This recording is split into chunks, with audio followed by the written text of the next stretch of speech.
You wouldn't believe this is the 4th time I've recorded this video. Every single time I sit down and talk about this stuff, it's taken 20 minutes plus, and I really don't want the video to be that long. I'm going to try my best to put everything in a nutshell and just talk about the major parts of the PTS and TU6. We're going to start with the Eagle Bearer, and a lot of people are going to say, you cried for a nerf, you got your nerf, blah blah blah, well done. Calling me names and stuff, just being abusive, basically because those players don't have their crutch anymore.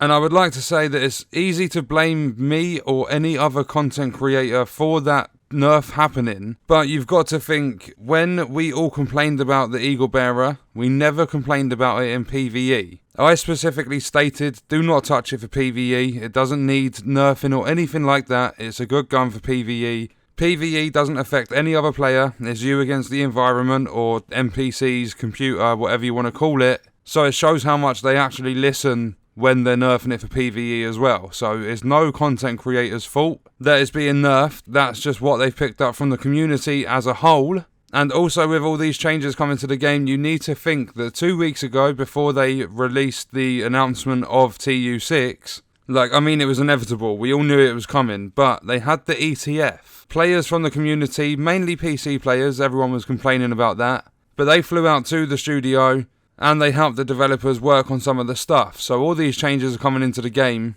and as I said, no one is to blame for it. The developers have made their choice. That part is down to them. We just put feedback across, whether it's ETF, community, streams, content creators like YouTubers and stuff. Even just normal people from the community that don't have they're not influencers, they don't do YouTube, they're not Twitch streamers, Mixer streamers or whatever. Anyone can give the developers feedback, whether it be forums, Reddit, Twitter, anything. Then the developers take it upon their own minds, they deal with it in their own ways, and this is what's come of it. As they said in the latest state of the game, it's all subject to change, it's the PTS. But from past experience with the PTS, I highly doubt anything's going to change at all.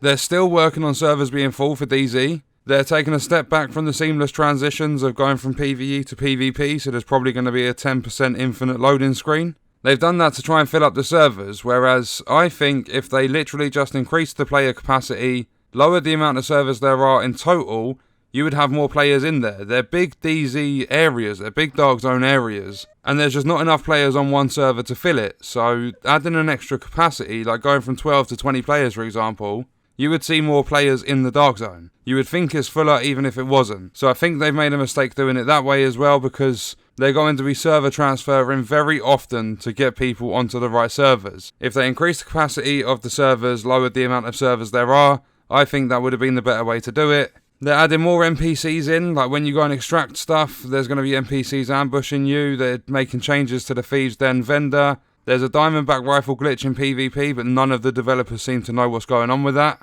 And they're removing normalization. They'll still boost you if you're not at 500 gear score, but if you're at 500 gear score, you don't have a good build, you're going to have your ass handed to you. You basically need to have a god-rolled build to beat the players that have so much time on their hands going into the Dark Zone. So for those of you that work, have a family, don't have much time to get on, I would probably steer clear of the Dark Zone because it's going to be a rough time. The same complaint that's always come from Division 1, the developers then said we're adding normalization to make it fair for players that are new to the game, new to the Dark Zone or whatever. They've now gone back on their word because people are complaining about it.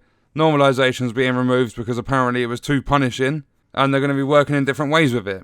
With conflict, they're adding projects for it, which I really don't think people care about. They mentioned they're doing that because of adding variety to it. They've added the ability to switch loadouts during the map voting screen, which I don't think makes a difference at all.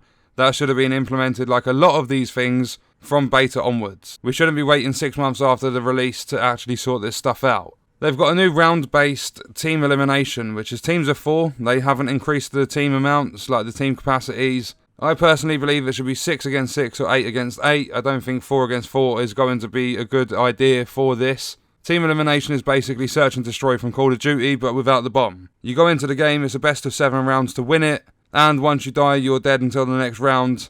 Kill the team of 4, you win. They were talking about loving seeing how the game's evolving, and they're always begging for feedback. They're listening to the community. They've been talking about all that sort of stuff. And I think it's just ridiculous. They're making nerfs left, right and centre. Unstoppable Force has gone down the drain again. It was amazing when when the game first launched, Unstoppable Force was a viable talent to go with. Now it's just completely dead. For having 260,000 armor on your build, you're only going to get a 13% weapon damage bonus from that.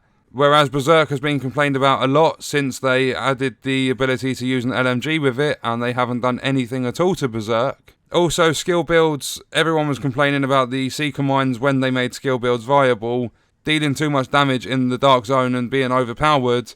So what they've done is they've increased the timer on the cooldown, reduced the amount of mines from 4 to 3, and they've buffed the damage by 30%. Also with the Explosive Seeker Mine, it was already very powerful in the DZ.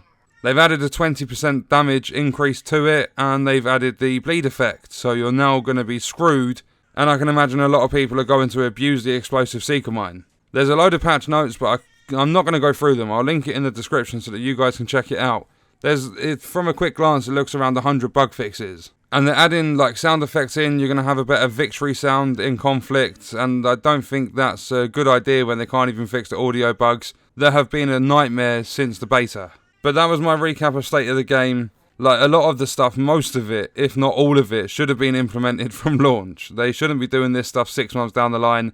They should just be releasing new content. And in terms of loot and RNG, everyone's complaining about RNG, saying that it needs to be sorted out. We don't want to keep getting trash gear, so they've increased our stash space from 150 to 300, but it's just going to continue to be filled with trash and garbage items, because every single brand set minus 511 tactical is now going to be available in every single slot. So they're increasing the amount of loot you can find in the game, which therefore is going to make it harder to find a set piece. You've got the loot targeting feature now, but that means you have to go and do specific things in order to get a certain piece of gear. But it's just going to mess with the RNG, because the random loot that isn't part of the loot targeting, because that's a separate loot instance, that's just going to be worse for RNG because there's more stuff in the loot pools. And they haven't increased the chance of getting a high weapon damage chest piece or something like that, so they've ignored anything spoken about of RNG and just changed some loot things. Recalibration, everyone was begging for a change one talent, change one attribute. You can now switch a red, blue and yellow. They're trying to implement mod slot switches. But if you can only recalibrate one thing, you're going to choose an attribute over anything. Unless your attributes are good, then you're going to choose a talent. But still only being able to change one thing, it's not listening to the community, it's not making the game any better. So as the title states, this game is going to be your new dust collector. I will cover TU6, I'll do a couple of videos for it, maybe even one video, depends how much I get out of it, because the patch notes mention episode 2. We haven't heard anything about that. So I don't know what's going to happen with this game. I will be back next week to recap State of the Game again. But as for how well this game's going to perform from now on, I really don't think it's going to be played often at all. I mean, it kind of says something for the game and the state of the game when it has 307 likes, 500 dislikes. You refresh it, it's gone up 1 like, 10 dislikes. You refresh it again, and this is within the space of 10-15 minutes, it's gone up 1 more like and another 9 dislikes, or 8 dislikes. You've got so many good games that are coming out over the next few months or so, and it's just too little too late for Division 2, I think. As always, let me know your thoughts and stuff in the comments. The video's still fairly long, I apologise. I've tried doing it as quick as possible.